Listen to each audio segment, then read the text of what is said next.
Welcome to Transparency with Diana B., a podcast from wealthmanagement.com focused on advisors' personal well-being and healing. In this podcast, we explore some of the deepest struggles and hardships that many advisors face and bring these issues out into the open so that others may find healing. Join us for this journey where we explore ways to overcome the stresses and anxieties as Diana draws from years of expertise and guest experts to manage the personal challenges of advisors. Hello, everyone, and welcome to the latest episode of Transparency with Diana B., a podcast by wealthmanagement.com. My name is Diana Britton, and I'm the managing editor of wealthmanagement.com. For those of you who are new to the podcast, each episode focuses on a personal development issue facing financial advisors and financial services professionals. Guests join me to talk about their journey dealing with a struggle and how they found healing. My guest today is Denika Tokunaga. She's president of Maven Wealth Management in Fulton, Maryland. Denika, thanks so much for being on the podcast today. Sure. Thank you for having me. It's my pleasure. So we're going to cover something today that I've been wanting to cover since I launched the podcast, something that I think is really important for us to address, and that is the racial wealth gap. So Denika kind of experienced this wealth gap, which is a divide between the wealth of white households and that of households of color, firsthand growing up in inner city Baltimore. When Denika was growing up, her family struggled financially, and she's going to talk about that in a minute. But ultimately, this is a story of how she fought through and overcame her circumstances so that she could change her life. And I mean, from listening to her speak, my understanding is that that was not an easy feat, and it's an ongoing battle and, lifelong journey for her. But Denika, can you just start by telling us a little bit about your experience growing up in Baltimore City? Sure. Thank you so much for giving me this opportunity to speak with you, Diana, about this, because I think it is something that more people should hear. These are the kind of stories that are motivational, and I think that when people understand that despite where you start, you can always change the trajectory of your life, I think it's very motivational. So growing up in Baltimore City, actually as a child, it was very nice. I love city living. I love the urban lifestyle. Love the convenience of having family and friends close. However, a few of the things that I did notice as a child was that we didn't have some of the luxuries of life that others had, and there were a lot of very subtle differences that became less subtle as I grew older and matured more and became more aware and more conscious just about my surroundings and about life. Yeah. And so, how did you kind of experience the racial wealth gap firsthand? Can you give us a little bit of a picture about what your life was like? Sure, absolutely. I grew up in a very nice community, actually. My grandparents had a very small ranch home that was just sitting right on the outskirts of a very wealthy neighborhood in Baltimore City. And they were very fortunate. As I got older, I realized how fortunate they were to have this home that was so close in proximity to this very wealthy neighborhood, because I was able to go to the elementary school that the wealthy kids attended. And that was very nice. But one of the things that I did notice was that while we lived in a one-level, very small 2-bedroom, 1.5 bathroom, ranch-level home, I noticed that around the corner, just maybe within walking distance, 7 minutes away, there were mansions and homes that looked like very small castles. And I remember as a little girl always wondering, oh, how did these people get one of those? And why is our home so different? I didn't know that These were some of the wealthiest people in Baltimore. I just noticed the difference in the sizes of the homes. I mean, our house could probably fit in their driveway, in the driveway of their 4-car garage.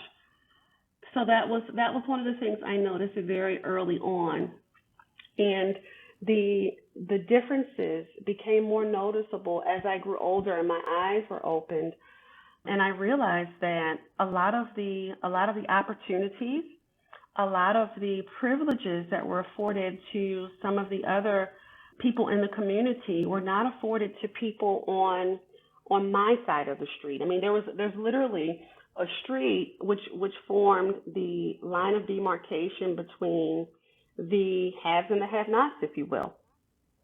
Yeah. And the difference when you look across the street and you see how the other people are living, it was very noticeable. Yeah, and I'm sure it was while you were fortunate, it was even more stark, if you went further into the inner city, right? In terms of the wealth gap. Oh, absolutely. And although I grew up in a family that was considered the lower class, I think we probably did a little better than most of the other lower class families, because I just remember going to see some friends and relatives and noticing that, oh wow, the way I live at home is different, but this is very Mm. different. Well, I'm going to read something from inequality.org, which is a project of the Institute for Policy Studies. By the middle of the 21st century, the United States will be a majority minority nation. If we hope to ensure a strong middle class, historically the backbone of the national economy, then improving the financial health of households of color will become even more urgent than it is today. Closing the persistent wealth divide between white households and households of color, already a matter of social justice, must become a priority for broader economic policy. So, in other words, it makes economic and financial sense to address this wealth divide. And according to the Survey of Consumer Finances data, the median black family has 24,100 in wealth. This is just 12.7% of the 189,100 in wealth owned by the typical white family. The median Latino family with $36,050 owns just 19.1% of the wealth of the median white family. And in Baltimore specifically, the average white household makes nearly 2 times the income of the average black household, according to Prosperity Now, which is a national nonprofit based in which is dedicated to expanding economic opportunity for low-income families. A third of households of color in Baltimore have zero net worth. So some Mhm. pretty just interesting I mean, not Mhm. interesting, but Mhm. it makes you think, I Disturbing. guess, about what we need to do here. But I mean, how did you eventually get out of the inner city? Good question. Excellent question. So I began listening to my grandmother. My grandmother, when I was a young girl, she worked as a nursing assistant and she would do private duty. She worked as a private duty nurse's aide, and she was very good at her job, and she's very good at taking care of people. She's very hospitable, and as a result, she would be given some of the high profile assignments. So she would be asked to take care of some of the wealthy and very fortunate people in and around Baltimore City. And my Mm. grandmother would come home and tell us, because she was able to see the other side and see how they lived. And she would come home and she would say to me, she would say, I want you have to dream, you have to imagine it. I need you to be able to see it. And I would say, well, what do you mean? And she would say, here, let's look in this magazine and let's cut out houses that you like and cut out cars that you like. And she would say to me, you have to be able to see it to be able to dream it. And once you dream it, you can Mm. achieve it. And my grandmother would always advise me, she'd say, I want you to go and just, let's just go see a model home. And we would drive through homes where there was neighborhoods where there were new construction homes being built. And we would go inside and she would just walk in and I would see her eyes just light up and she'd be amazed at how beautiful these structures were that were being erected. And she taught me to dream. And one of the things that I realized, yes, from her at an early age was that I needed to expand my horizon, because if I were just looking at the walls of my community, I wouldn't know what else is out there. And that's one of the very disturbing things that happens in the Black and other minority communities. We oftentimes don't get out of the community. Most people who are underprivileged don't usually leave their neighborhood. Most people who are underprivileged don't usually travel. Most people who are underprivileged have probably never been on an airplane. Okay? So the walls of our communities are all that we see until somehow, somewhere, or someone opens our eyes and we have access to seeing how much different and better life can be. I was able to live vicariously through my grandmother, and that gave me the ambition I needed. When I turned 18, I then went and took the course to become a nursing assistant, and I followed her path. I, too, worked for some of the very wealthy families in and around Baltimore and Maryland. And that was it for me. That was all I needed. I literally would sit with my client who would be, I remember one of my clients is the matriarch of a major cosmetic company whose products we probably all use. And I would sit and talk with her and just say to her, how in the world did you afford this house? How did you all do it? How did you start this? How did this happen? Right? Because we all, when we don't know, we need to be taught. And that is one of the number one issues, is that people who are underprivileged and underserved, they do not have access to someone to teach them, to show them, or guide them on the path to living a better life. And I would take copious mental notes. And I knew number one, that I had to see life the way they saw it. I had to just experience it through their experience. And, I would literally say, oh my gosh, okay, so this property cost X millions of dollars. And I remember just going, that was when the internet really started becoming popular. And well, even before then, looking in magazines and just trying to research and find out how much money could I make if I worked in this profession, if I did this and if I did that, right? And it didn't take very long for me to know that, okay, this is not going to get me out of here. This is not going to be my ticket out. And so I knew that I had to connect with those who had already done it, stay in contact with those who were doing it, and learn from them. Yeah.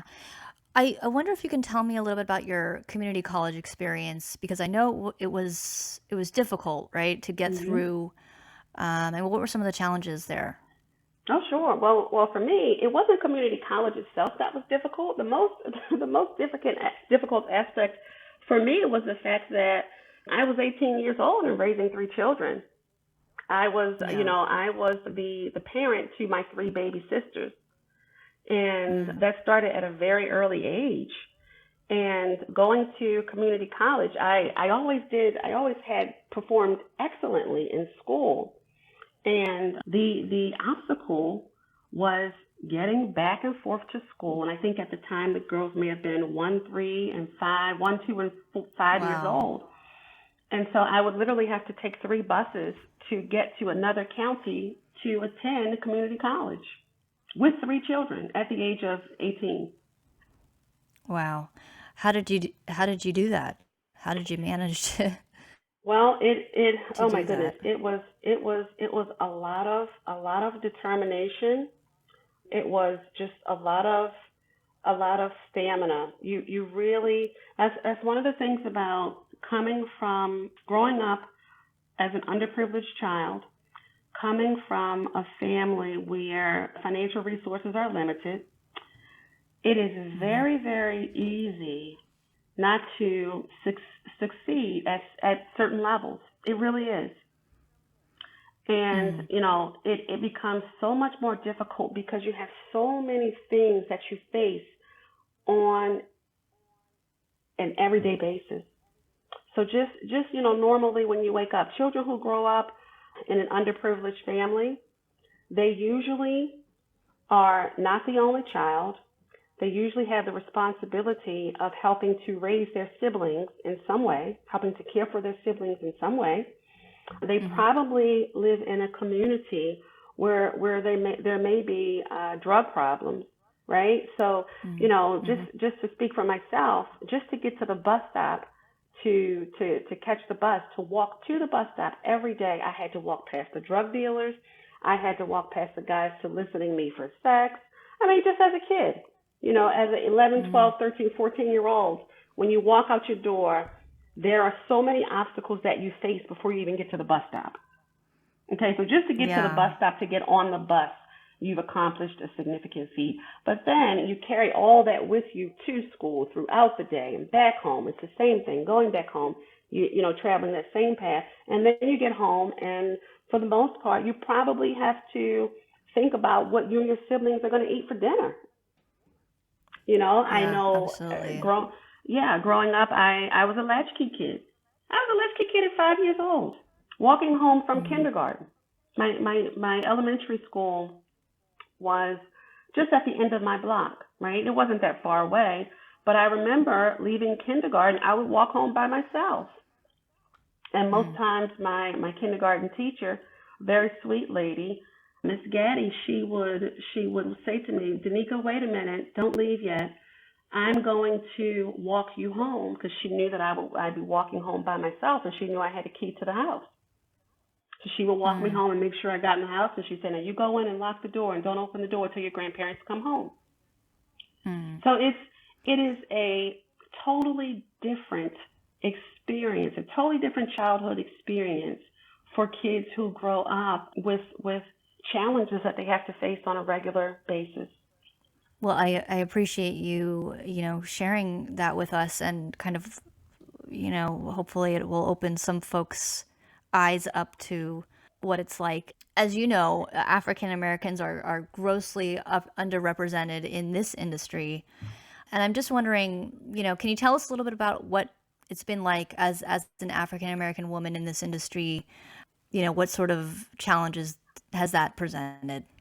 Sure, absolutely. Well, the most significant challenge is the fact that because African Americans do not own a significant amount of the wealth in this country, it means that as an African American in the industry, when you are building a business as a financial advisor, the majority of the people who have the assets that you have to go to market your services are not going to look like you, right? And it has been my experience that for the most part, people tend to do business with people who look like them. Yeah, okay? Absolutely. Regardless to what your race is, right? Most people default to working with people who look like them. So being Black, that means that, most Black people would default to working with a Black financial advisor. However, most Black people don't have the amount of investable assets to become a full-service financial advisory client. And, the folks who do have those asset levels are not Black. And they tend to do business with people who look like them, which means that, it becomes that much more difficult for the Black financial advisor to have a seat at the table, if you will. And as a result, it's hard enough to build a book of business, in general. It's just hard enough to do that. So that is correct. How did you, sort of overcome that challenge and build a book of business for yourself? So it was not easy. It was not easy. Very, very difficult. And to give you probably the most straightforward answer, I had to wake up earlier, stay up later, and work 5 times harder in between throughout the day, right? My switch had to always be on when I went to the grocery store. If I went to, any type of community event, I had to always be ready, willing, and able to tell people who I am and what I do for a living and how I can help them. Okay? Yeah. You literally have to expose yourself in so many ways just to be on people's radar. And you have to be able to, or at least I know in my case, I had to be able to stick around for any length of time because most of the people who I marketed my services to did not become clients until I was in the business probably for 6, 7, 8, 9, 10 years. Yeah. Which is why, that there's such a revolving door when it comes to being a new financial advisor in the business, because it's very, very difficult. And when you add just that dynamic of being a minority and being a minority group who does not own a significant amount of the wealth in the country, you literally see and feel the dollars just flying over your head, back and forth from one person to the next. So I wholeheartedly agree with the statement, with your opening statement, when you were discussing the fact that it is very important for that racial wealth gap to shift and to decrease, because otherwise, when everyone is making money and making a livable wage, and when every person has investable assets and they're able to live their life in a different manner than they would if they did not, what that does for us all is it makes us better as a society. I'm going to sort of throw you a little bit of a curveball here, but what do Sure. you think financial advisors can do and should do to help close that gap? I think one of the things financial advisors can do is to, as I mentioned, well, and you know this, and I'm sure probably most of the world knows this, but most financial advisors are not Black. And I think it's probably about 4%, 3 or 4%, which is a very, very small number. And I think one of the things one of the things that financial advisors can do to try and decrease that wealth gap is to, number one, have it in their heart, mind, and soul that they want to help the Black community increase their wealth, right? And in doing so, we have to create programs and strategies, methodologies for that to happen, because it's not just going to happen. So what that means is providing, as I mentioned, some kind of education to people. When people are educated, they win, right? When people are educated, and education, what I mean by that is what I was explaining to you, in that when people get to see how other people live, it breathes something within you. They start to want it. And it's like, okay, how do I do that? How do I get to live this life? I talk to people all the time just about the fact that, listen, Baltimore doesn't have to be the extent and totality of your existence. Living in Baltimore and having experience and seeing Baltimore, that's not it. There's so much more to life. And Absolutely. the more people are educated and their horizons are broadened and they get to experience life, the better off they will be.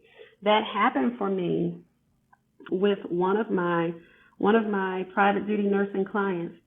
So as I mentioned, I was privileged and fortunate enough to be able to work with some very wealthy people in and around Baltimore and Maryland. And one of the families, the matriarch of the family, became almost like a mother to myself and my baby sisters. And she taught me.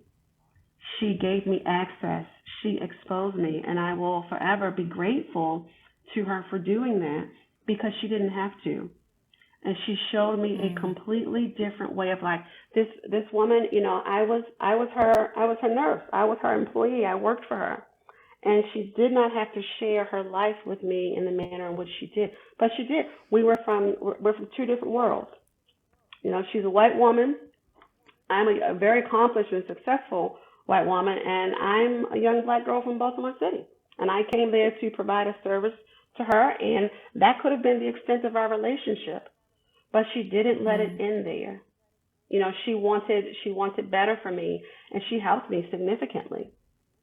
And I think if more people, more financial advisors, but not just financial advisors, more people who have privilege, more people who have access, who have resources, if they reached back to help someone else, to just show someone else a better way or to expose them to their life, we would all be better. Because what that did for me, when I had that person in my life who taught me and who groomed me, it made me want more. It made it feel as if more and better were accessible and attainable. Because before, when thinking about that, it really seemed insurmountable. And it just seemed like it was just too far-fetched, and it was just like, oh my gosh, that's never going to happen, because I had no one to show me the way. But she did. And, I can't put a value on it. Is that woman still alive? Unfortunately, she is not. She's not. There were actually, I guess I do need to say, there were two. There were two ladies, two white ladies, actually. One was Jewish and one was not. But no, neither of them are alive anymore. I'm grateful that you had them. Just one last question, Denika. I mean, how have your experiences, your background growing up, shape your path to becoming a financial advisor? Everything about it, everything about my background, everything about my childhood, everything about my family's financial stature, everything about it. Because what it did for me as a little girl and a young lady is to teach me that I needed to understand how money worked. I needed to understand why there were some people who were able to live that life and why there were some who were not. And, in my immediate family, I didn't have anyone teaching me that because they didn't know themselves. I remember my grandmother having a conversation with me, and, I would look at TV and I would see beautiful homes, and we would watch just shows like, it wasn't HGTV because it was so long ago, but just the version of that. I think it was called The Lifestyles of the Rich and Famous with Alan I remember Reese. that That's his name, one. I think. Yeah. I can't remember the guy's name, but I would just want to know, like, oh my gosh, like, how do they get to live like that? How do they afford that? Is someone giving them this? How does that happen?